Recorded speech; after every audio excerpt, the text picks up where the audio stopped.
recherche. Et ensuite, après cette intervention, nous ouvrirons une discussion très largement sur les 3 interventions de cette partie de la journée.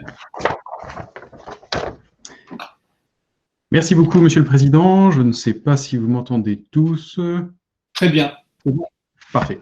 Alors, donc nous allons passer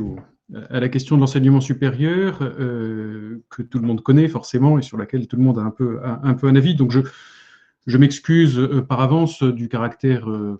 finalement assez superficiel de mon propos, compte tenu de l'amplitude du sujet qui m'a été confié. Je commencerai mon propos en citant le rapport annexé à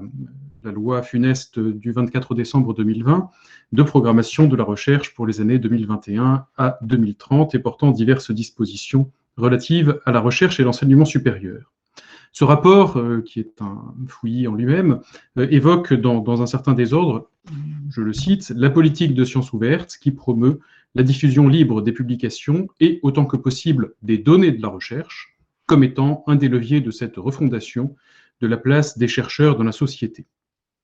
Elle saisit, cette politique de la science ouverte, toutes les opportunités offertes par le numérique pour libérer le potentiel scientifique, économique, politique et culturel de la recherche, et elle permet l'accès de tous, citoyens, étudiants, associations, entreprises, etc., au savoir issu de la recherche. Le plan national de la science ouverte, porté par le ministère de l'Enseignement supérieur, de la Recherche et de l'Innovation avec les établissements de l'ESRI, appuyé sur le Fonds national de la science ouverte lancé en 2019, a donné une impulsion dont les premiers effets sont déjà bien visibles. Il sera poursuivi, amplifié et complété par une politique de soutien à l'édition, car la vitalité de l'édition scientifique est une des conditions de la vitalité de la recherche. Par ailleurs, des travaux seront engagés pour faciliter l'accès à certaines données détenues par des personnes morales de droit privé, qui pourraient être d'intérêt pour l'ensemble de la recherche publique et qui seraient ainsi considérées comme des données d'intérêt général.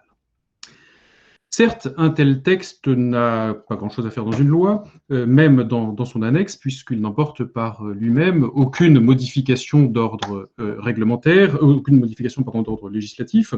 autre que celle qui figure déjà dans le Code de la recherche, puisqu'il n'y a aucune nouveauté ici par rapport, j'y reviendrai dans quelques minutes, à ce que l'on trouvait dans la loi République numérique. Ce texte permet cependant de mettre en avant l'une des ambiguïtés du sujet qui m'a été proposé. Lorsque l'on évoque la question du rapport entre données et enseignement supérieur et recherche, c'est immédiatement aux données de la recherche que l'on pense en premier. Or, le droit qui les régit, pour l'essentiel depuis la loi République numérique de 2016, ne couvre qu'une partie de la question, qu'une petite partie de la question même, et ne prend pas en compte ce qui fait la spécificité de l'enseignement supérieur universitaire, l'imbrication entre l'enseignement et la recherche. La question du rapport entre données et enseignement supérieur et recherche est en effet plus vaste et les problèmes qu'elle pose très nombreux, complexes et pour une grande partie d'entre eux non résolus à ce stade. L'extrait que j'ai cité de la loi de programmation de la recherche vise déjà 2 questions distinctes. Les données issues de la recherche et les données nécessaires à la recherche. Mais il faut aussi prendre en compte les données sur la recherche, au sens le plus large du terme, par exemple les données sur le financement de la recherche, dont l'accès est une question très sensible, politiquement sensible, au-delà de la seule question fiscale et tout à fait classique, je veux dire classique dans la question qui sont posées à son sujet, du crédit impôt recherche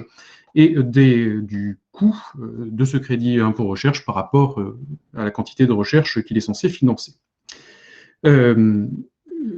J'inclus également dans les données sur la recherche les données d'ordre bibliométrique, celles de la comptabilisation des recherches publiées dans le cadre de l'enseignement supérieur et de la recherche, en particulier de l'ESR public.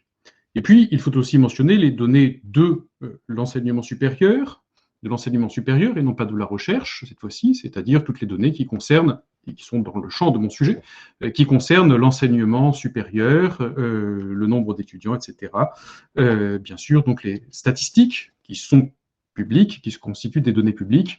sur le nombre d'étudiants, par exemple, ou ce que nous connaissons bien, c'est-à-dire le H sur E, comme on l'appelle, le ratio entre le nombre d'enseignants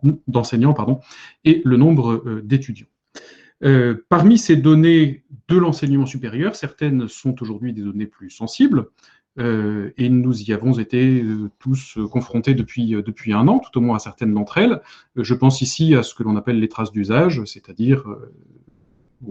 Learning Analytics, ce qui nous permet d'identifier le travail réel ou supposé que pratiquent les étudiants lorsqu'ils suivent des enseignements à distance, ou plus largement, lorsqu'ils utilisent des ressources pédagogiques numériques, comme on les appelle dans le jargon de la rue Descartes.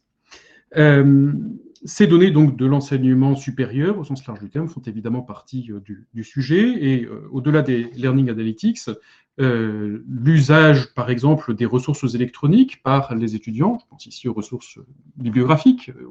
aux ressources documentaires qui sont mises à leur disposition, intéresse aussi, bien sûr, fait partie, bien sûr, des données de l'enseignement supérieur, y compris dans l'usage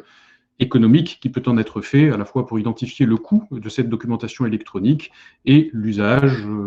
relativement faible dans un certain nombre de cas qui peut en être constaté. Et bien sûr, il faut évoquer, cela a été fait, je crois, par Lucie Cluzel au début de l'introduction du propos général, des dispositifs plus spécifiques et bien connus également, tels que Parcoursup à destination des lycéens ou Trouver mon master à destination des étudiants de troisième ou de quatrième année selon les cas.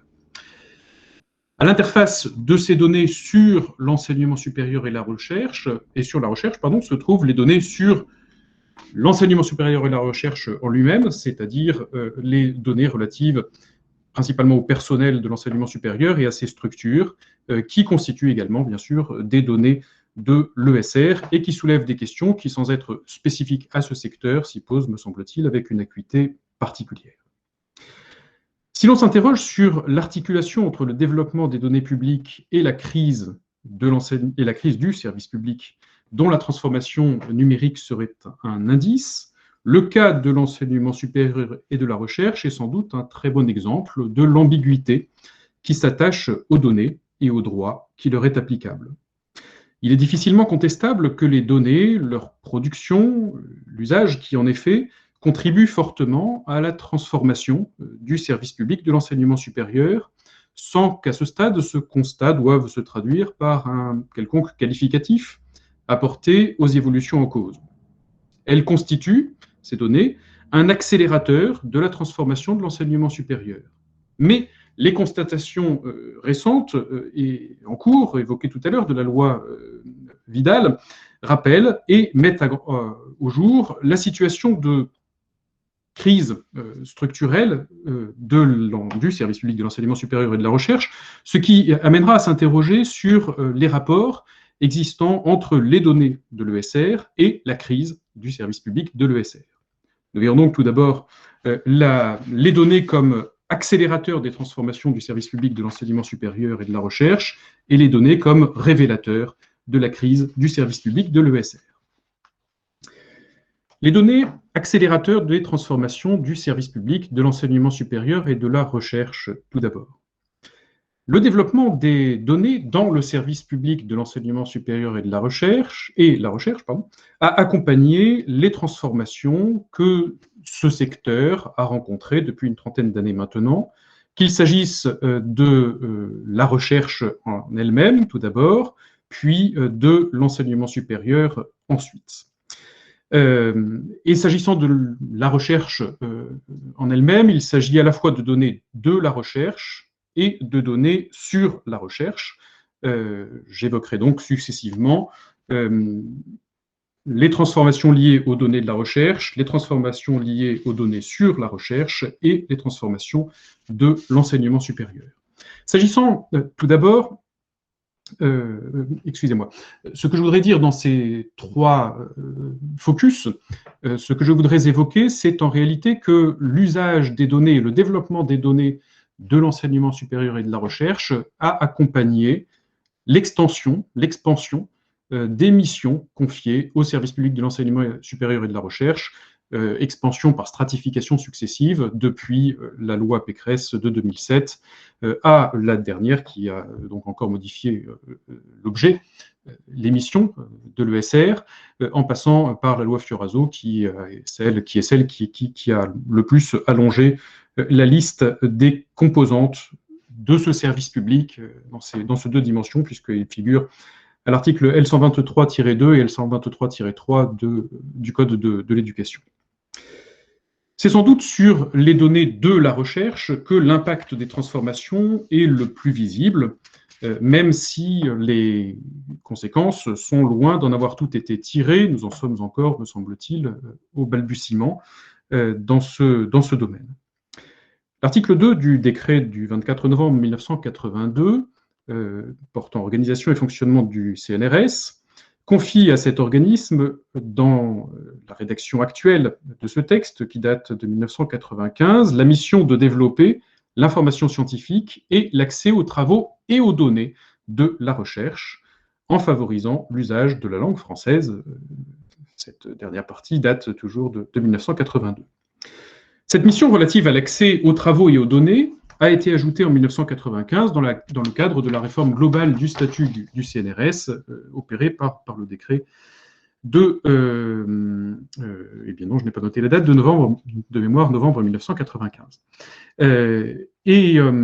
Cette transformation et l'ajout spécifique de la mention des données de la recherche est à rattacher à ce qui était alors, à l'époque, encore en préparation, c'est-à-dire la loi République numérique de 2016. C'est en effet dans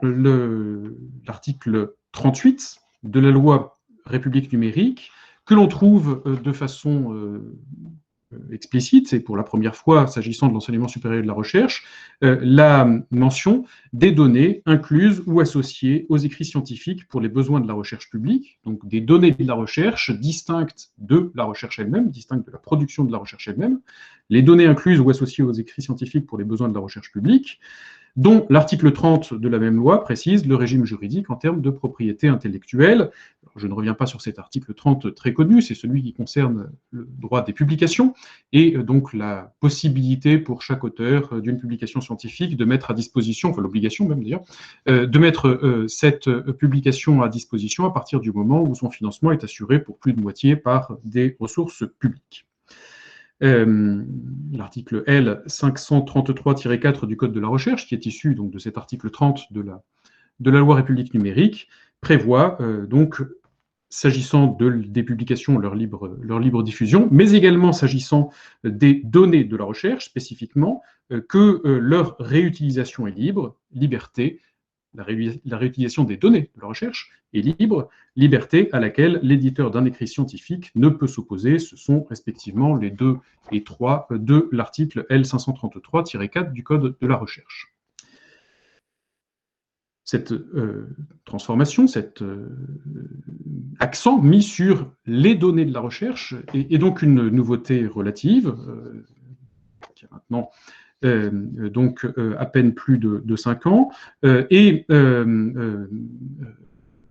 peine 5 ans, et accompagne donc une transformation importante de l'enseignement supérieur et de la recherche. Pourquoi? Parce qu'il me semble que l'on oublie un peu trop l'intitulé du chapitre, du titre même, sous lequel est rangée dans la loi République numérique cette disposition. Tout l'objet de la diffusion des données de la recherche, c'est leur exploitation économique, c'est leur valorisation. L'idée que des opérateurs économiques, le titre c'est l'économie du savoir, hein, donc,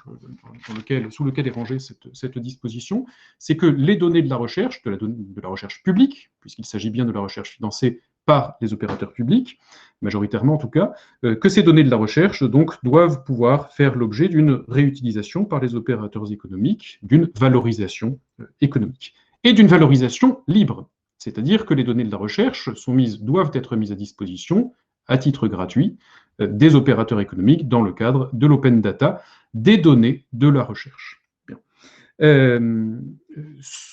Restant sauve, je n'entre pas dans cette discussion qui intéressera, je ne sais plus s'il y a un intervenant en droit de la propriété intellectuelle, mais donc il y a toutes les questions relatives à la propriété intellectuelle des données qui est en cause ici. Et restant sauve, c'est très explicitement prévu par le deuxièmement de l'article L533-4 du Code de la recherche que je citais tout à l'heure, les questions de droit de la propriété intellectuelle et de réservation des données, c'est-à-dire que les données pour être valorisées, doivent pouvoir être librement mises à disposition, ce qui suppose notamment qu'elles ne comportent pas de données à caractère personnel réutilisables ou réidentifiables, ou réexploitables. Je ne vais pas plus loin sur ce point. Ce que je voulais simplement souligner dans ce premier point sur les données de la recherche, qui aurait pu amener, j'aurais pu ne traiter que ce point pour tout dire, mais c'est le fait qu'il prolonge, en quelque sorte, le renforcement qui a été donc marqué dans la loi à partir de 2007, le renforcement des relations entre la recherche publique et l'activité économique et la mission de valorisation de la recherche publique qui est désormais donc intégrée dans la loi. La donnée, les données publiques, sont ainsi un accélérateur de cette première mutation de l'enseignement supérieur et de la recherche. Deuxième élément, les données sur la recherche. Les données sur la recherche, je vise par là ici essentiellement les métadonnées de la recherche, c'est-à-dire l'identification publique de la recherche publique. Sur quoi travaillent les chercheurs, quelles sont leurs publications, quelle est l'activité de la recherche publique. Sur ce point, la mission de valorisation et de diffusion de l'information scientifique fait partie des missions du CNRS que j'évoquais tout à l'heure, depuis 1982, et elle s'est évidemment perfectionnée au fur et à mesure. S'agissant du CNRS spécifiquement, c'est le bien connu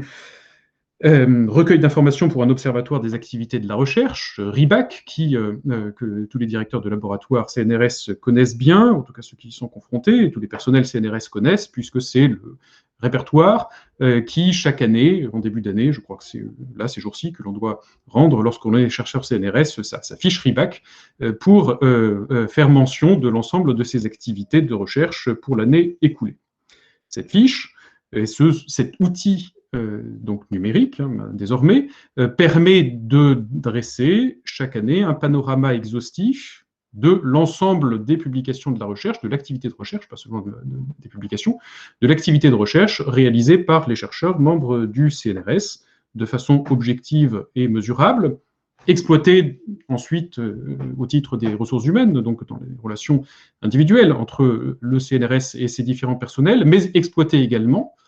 en open data, parce que désormais connecté à HAL, donc aux archives ouvertes, exploité également et exploitable par l'ensemble des opérateurs qui le souhaitent, y compris des opérateurs économiques, qui peuvent, par la fouille de données, donc savoir ce sur quoi travaille l'ensemble des chercheurs CNRS, alors non pas en temps réel, mais avec un petit décalage donc de quelques mois, voire au maximum d'une année. Cette même organisation est aujourd'hui étendue de façon incitative seulement et non pas de façon réglementaire, même s'il y a des discussions à ce sujet, donc à l'ensemble des universitaires et non pas seulement des personnels CNRS, puisque les archives ouvertes, et HAL en particulier, HAL, sont donc utilisées exactement dans le même sens. Il s'agit en réalité d'un détournement, puisque les archives ouvertes sont faites pour le dépôt des textes et non pas pour le dépôt des références, mais l'incitation forte qui est faite au dépôt des références permet d'avoir de plus en plus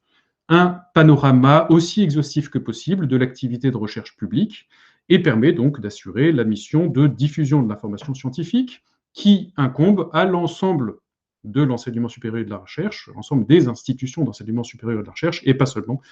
aux institutions du CNRS, donc exclusivement dédiées à la recherche. J'ajoute que ces données renseignées donc par les personnels de l'ESR ou par leur structure de rattachement sont diffusées désormais à la fois donc sur HAL et via les API, et donc interrogeables via les API de HAL, et diffusées également au niveau national par un service qui dépend directement alors c'est un service connexe de la DGRI et de la DGCIP, donc un service du ministère de l'Enseignement supérieur et de la Recherche, service donc, qui est développé par le ministère directement, qui est Scanner, et qui permet, je pense que la plupart d'entre vous le connaissent, qui est un moteur de recherche permettant d'accéder à l'ensemble de l'activité scientifique publique et privée, théoriquement, au niveau national. Là encore, il s'agit de mettre en œuvre une des exigences qui a été édictée par la loi Pécresse donc en 2007, l'impératif de valorisation de la recherche, qui figure explicitement donc dans les missions du service public de l'enseignement supérieur et de la recherche depuis cette même date, et qui est donc la diffusion et la j'ai oublié le deuxième élément, tant pis, je le retrouverai. En tout cas, on est dans l'utilisation de la donnée pour assurer la diffusion de l'information scientifique publique en format ouvert et interopérable. Troisième point, toujours dans ma première partie, je vais essayer d'accélérer un tout petit peu, Monsieur le Président, si vous me laissez le temps. C'est donc la question de l'enseignement supérieur, la confrontation de l'enseignement supérieur, cette fois-ci non plus la recherche, mais l'enseignement supérieur, au droit du traitement des données à caractère personnel. Ici, ce que je vise donc à titre principal, c'est la mise en œuvre, bien sûr, et je ne m'étendrai pas en détail sur le sujet, la mise en œuvre du dispositif de traitement de données individuelles, de données à caractère personnel, que constitue Parcoursup, qui est juridiquement un traitement de données à caractère personnel, et la même chose est en train de se mettre en place. Alors, je n'ai pas suivi la conférence des doyens qui se tenait cet après-midi et qui portait en partie sur ce sujet, mais donc la création d'un traitement équivalent pour les masters, puisque ce qui a marché d'un certain point de vue donc à propos des lycéens est en train d'être dupliqué pour l'entrée en master. Ce qui est intéressant à observer ici, c'est que l'on a donc des données personnelles, cette fois-ci, des données, alors le croisement plus exactement, entre des données publiques et des données personnelles, enfin des données qui devraient être publiques et des données personnelles. Les données publiques, c'est la carte des formations, qui devraient être publiques parce que malheureusement ce sont des données, et je reviendrai tout à l'heure, qui ne sont toujours pas en open data, en tout cas fiables, et de l'autre côté des données à caractère personnel, c'est-à-dire les données que renseigne chaque candidat à une formation de l'enseignement supérieur d'une part, ou à un master ensuite au cours de son cursus. Cette mise en place donc d'un traitement de données et d'interconnexion entre ce traitement de données nominatives et les données publiques que constitue donc la base des formations pose des problèmes, c'est Catherine Prévissy, je crois, qui l'évoquait tout à l'heure, donc du traitement algorithmique, sur lesquels je ne reviendrai pas, mais pose surtout enfin non pas pose la question, est en quelque sorte une manifestation du choix qui a été opéré dans les réformes de l'enseignement supérieur et de la recherche depuis la même période, sans doute depuis avant même la loi Pécresse, depuis les réformes de la fin des années 1990, qui est l'introduction dans l'enseignement supérieur et la recherche du principe de concurrence qui a d'abord régi l'allocation des moyens aux établissements universitaires et qui a ensuite été transféré, qui irrigue l'ensemble des dispositifs de l'ESR et y compris l'accès donc aux études universitaires, puis la poursuite des études universitaires dans le cadre de l'accès au master. Je ne porte pas ici de jugement de valeur sur ces évolutions, je constate simplement que l'utilisation des données à caractère personnel et des données publiques est un accélérateur, un des moyens, un vecteur de l'accélération de la distillation de la concurrence, de l'esprit de concurrence dans l'enseignement supérieur et la recherche publique. J'ai déjà presque commencé à aborder ma deuxième partie en réalité, puisqu'il s'agit bien Parcoursup en particulier le développement de Parcoursup a été le moment d'une crise importante des relations entre les étudiants, futurs étudiants et l'enseignement supérieur et la recherche, puisqu'il y a eu des contestations assez fortes à ce sujet, comme il y en avait eu par ailleurs dans le développement d'une politique concurrentielle entre établissements précédemment du côté des personnel de l'enseignement supérieur et de la recherche. Il y a donc un certain lien que l'on voit déjà se dessiner entre le développement de l'usage des données dans l'enseignement supérieur et la recherche et la crise du service public de l'ESR. Je crois qu'il n'est pas nécessaire de s'étendre très longuement sur le constat d'une crise de l'ESR et les écrans noirs que nous ne partageons pas aujourd'hui, en tout cas pas directement, qui ont fleuri au mois de décembre, donc au moment de l'adoption en catastrophe, si l'on peut dire, de la loi de programmation de la recherche, montre bien la situation de crise dont le constat me semble assez partagé parmi l'ensemble des acteurs de l'enseignement supérieur et de la recherche, auxquels d'ailleurs, constat de crise, que partage y compris le rapport de la LPR que je citais tout à l'heure, puisque c'est même le point de départ de la LPR, c'est le constat de la crise dont fait l'objet l'enseignement supérieur, dont font l'objet l'enseignement supérieur et la recherche. Cette crise, j'enverrai ici, pour ne pas être trop long, deux occurrences particulières. La première, c'est la tension entre le maintien difficile du service public national, du caractère national du service public de l'enseignement supérieur et de la recherche, et la concurrence, la mise en concurrence des opérateurs locaux de l'ESR. Tension dans laquelle les données, et les données de l'ESR donc en particulier, jouent un rôle, me semble-t-il, tout à fait particulier. Elles sont en quelque sorte à la fois le moyen d'accompagnement de cette crise et l'illustration ou le révélateur, oui, de cette crise.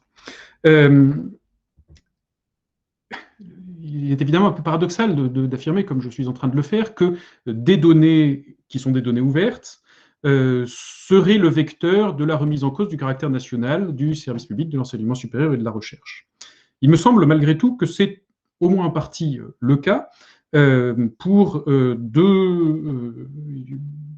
enfin non, ce ne sont pas deux raisons, ce sont plutôt deux illustrations que je voudrais évoquer ici. Première chose, contrairement à ce que l'on pourrait croire, il n'y a pas de politique nationale de la donnée publique en matière d'enseignement supérieur et de la recherche. Il y a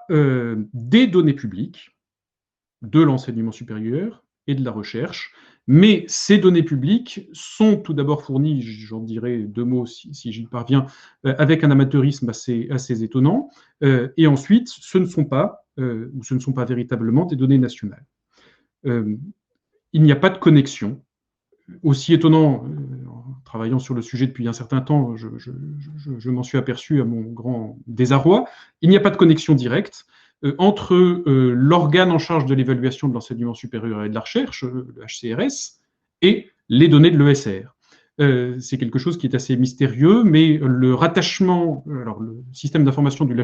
HCERS est en train d'être réformé, donc sans doute y aura-t-il un rapprochement, mais jusqu'à aujourd'hui, la connexion entre les données du HCERS et les données de l'enseignement supérieur est non pas inexistante, mais extrêmement faible. Il y a un système d'information propre que tout le monde connaît, tous les responsables de formation et les responsables de laboratoire connaissent pour y avoir été contraints, mais ce système d'information, outre d'être globalement très, très défectueux, n'est pas connecté aux métadonnées globales de l'enseignement supérieur et de la recherche, et en particulier aux identifiants nationaux de l'ESR. Il y a ses propres politiques d'identification de données qui sont en réalité des données hermétiques par rapport, en tout cas non connectées par rapport aux données qui, elles, sont en open data. Deuxième remarque, toujours dans cette absence de politique nationale de la donnée de la recherche, la politique de la donnée a été menée par le CNRS. Par le CNRS et plus exactement par l'organe qui a été créé auprès du CNRS, qui est un service développé par le CNRS, qui est le CCSD qui porte HAL, dans une logique de recherche, de diffusion de la recherche, de mise à disposition, et c'est évidemment une fonction tout à fait noble et importante, de diffusion de la recherche elle-même, c'est-à-dire d'archivage et de diffusion des publications scientifiques, mais absolument pas de gestion de la donnée de la recherche. Et c'est un détournement de cet outil qui a transformé ce qui était une archive ouverte en système de gestion de la donnée, avec toutes les difficultés que suppose cette transformation en chemin, en quelque sorte, qui n'a jamais été véritablement réglée, et notamment qui se traduit par l'incommunicabilité ou l'absence de communication entre les données du CNRS d'un côté et les données du ministère de l'Enseignement supérieur et de la Recherche de l'autre, ce qui est évidemment un peu paradoxal. Deuxième remarque, deuxième illustration plutôt, il est toujours impossible, et ça me paraît plus gênant encore, il est aujourd'hui toujours impossible de collecter des informations complètes sur l'enseignement supérieur et la recherche. Il est impossible de les collecter au niveau national, y compris pour le financement, par exemple, apporté à l'ANR, où les données collectées sont des données extrêmement parcellaires, et il est totalement impossible, ou quasi totalement impossible, il y a quelques exceptions, mais elles sont très rares, de collecter les informations sur le financement de la recherche au niveau local, c'est-à-dire le financement régional. On sait aujourd'hui qu'une part importante, si ce n'est très importante, du financement de la recherche vient des collectivités territoriales. Or, il est impossible au niveau national de connaître le financement régional de la recherche, alors que c'est une obligation légale pourtant. Il n'y a pas d'open data, en tout cas pas d'open data utilisable des collectivités territoriales sur le financement de la recherche. Et donc, il est impossible, au niveau national, de gérer, d'avoir un pilotage national de l'enseignement supérieur et de la recherche, j'y reviens.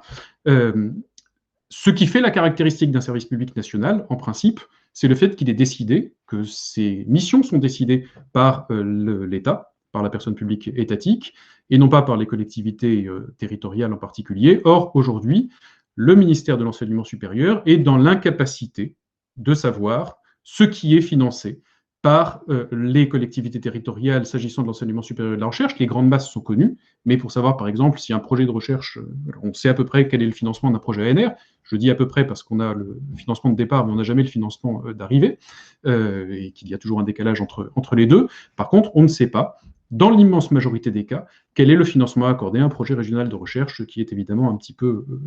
peu gênant, oui. Et en tout cas assez peu compatible avec l'idée que le service public de l'enseignement supérieur et de la recherche serait un service public encore national.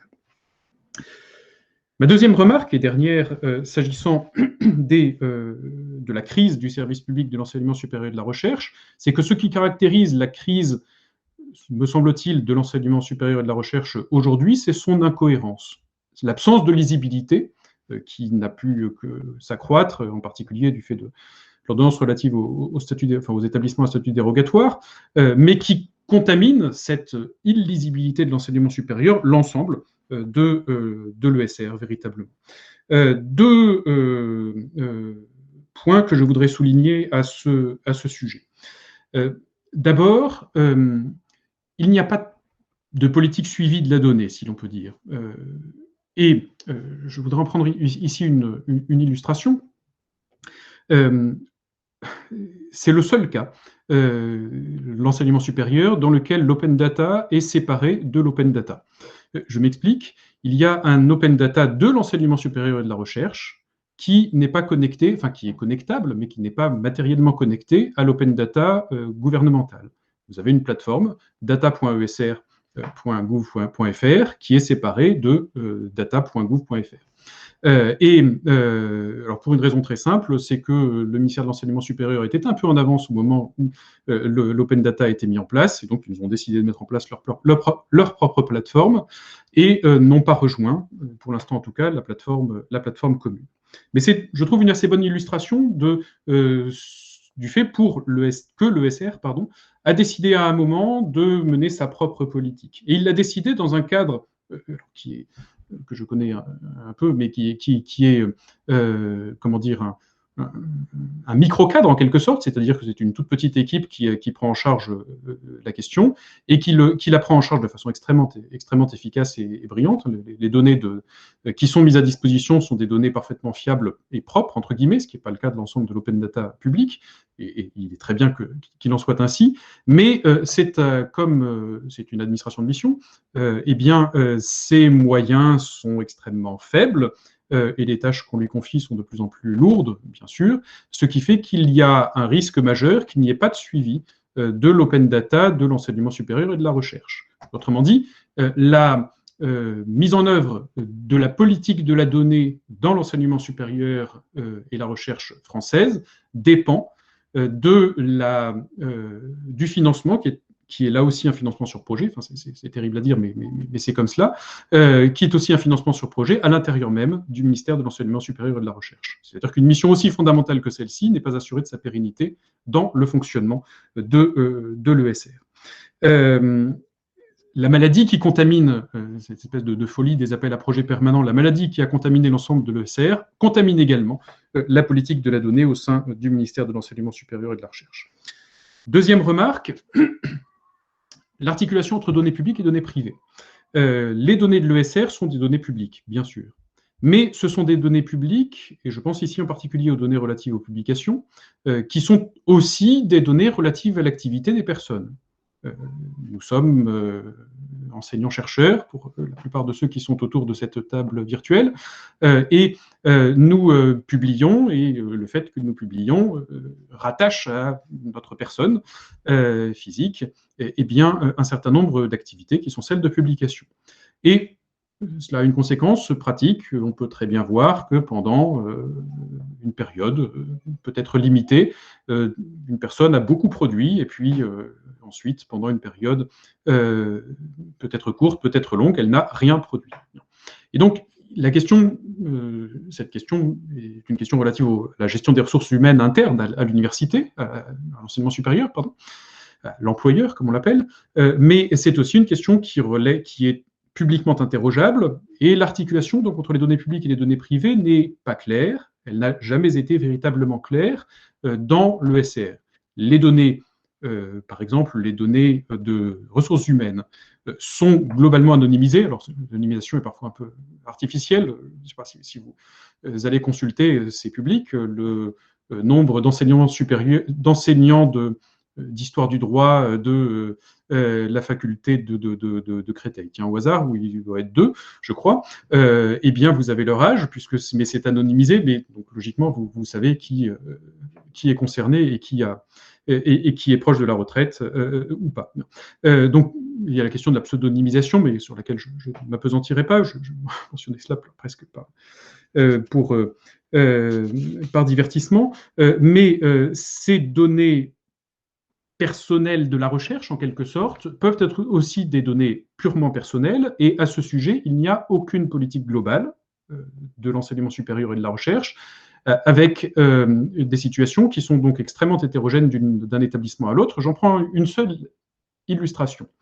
Recherchez aujourd'hui les coordonnées d'un collègue dans une université française. Eh bien, dans certaines universités, vous avez toutes les coordonnées que vous voulez. Dans d'autres, vous n'avez strictement rien, il n'y a plus d'annuaire. Et dans d'autres, vous avez juste le nom et le prénom, et c'est tout. C'est la parfaite illustration de l'éclatement du service public de l'enseignement supérieur et de la recherche, c'est-à-dire qu'une question qui est celle de l'identification des agents publics en charge du service public de l'ESR, identification qui est liée à leurs travaux par ailleurs, cette identification est donc laissée à la libre appréciation de chaque établissement en fonction de sa gestion propre, de la gestion par le DPO de chaque établissement, puisque c'est de cela qu'il s'agit, donc de la protection chargé de la protection des données, qui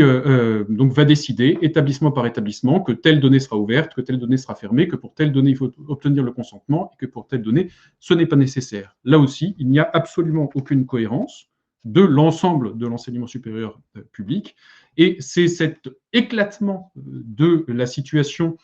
cette fragmentation de l'enseignement supérieur et de la recherche qui me semble être la deuxième caractéristique, très copieusement accompagnée par la multiplication des données. Je voudrais terminer par un point qui est également bien connu, c'est celui du détournement des données publiques des données publiques de l'ESR par des opérateurs ou des acteurs multiples. Le premier détournement, il est bien connu, c'est celui de la bibliométrie, l'utilisation et les risques d'utilisation de la bibliométrie par les agents des services publics eux-mêmes, par les managers, comme on les appelle maintenant, des établissements universitaires et du CNRS. Il est très bien de mettre à disposition les publications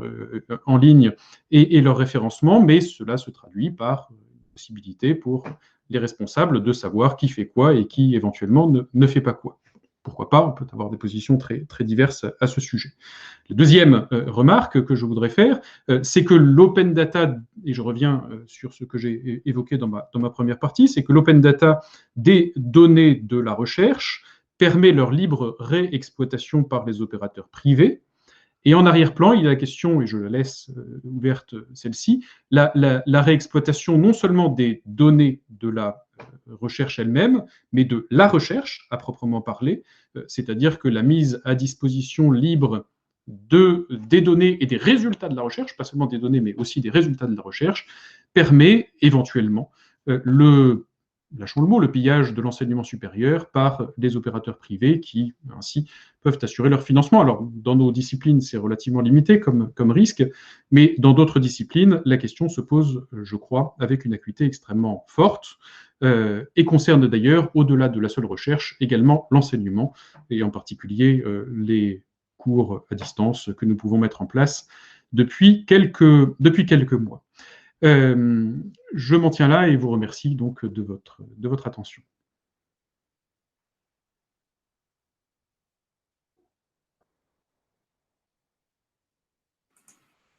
Ah,